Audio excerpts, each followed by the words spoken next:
You ever hear a sound so sharp it slices straight through your morning? A sound that tells you something big just went wrong? That was my Monday at 6:12 a.m. I was halfway through frying bacon when the ground itself started to tremble. At first, I thought it was an earthquake, but when the rattling glasses on my shelf steadied, I realized it wasn't the earth. It was my horses. Not a trot, not a run, a full-on stampede, hooves like war drums, barreling straight to fog toward a neatly paved cul-de-sac the HOA calls Sunset View Estates.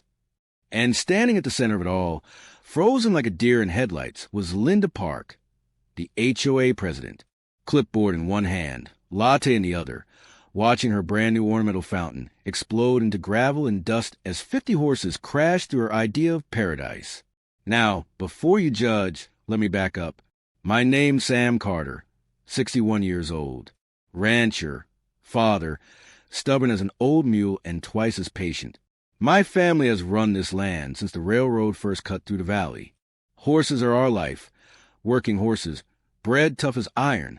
They've roamed these hills longer than HOA bylaws have existed.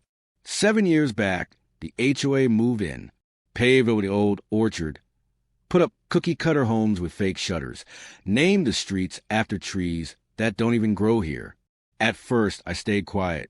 I figured city folks had a right to carve their own slice of peace. But Linda had other plans. She couldn't stand the idea that one rancher lived outside her neat little bubble. And worse, my horses graze right along her subdivision fence line. It started with complaints. Too much dust when I trained colts. Too much noise at dawn when I loaded trailers. Then came the letters. Demand that I relocate the herd further from her property.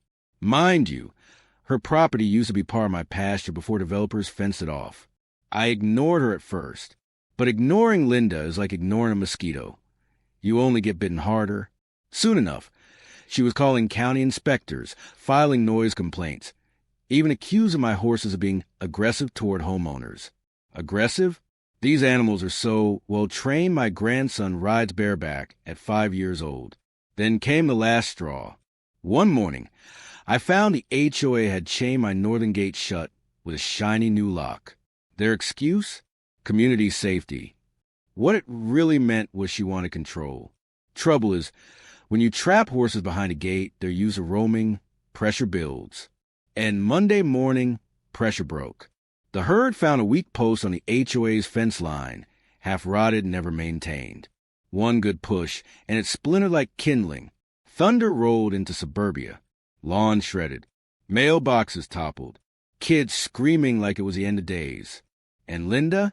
She tried to wave her clipboard at a 1,200-pound stallion, like she could order him to stop. That horse reared, knocked her latte sky-high, and sent her running faster than I've ever seen heels move.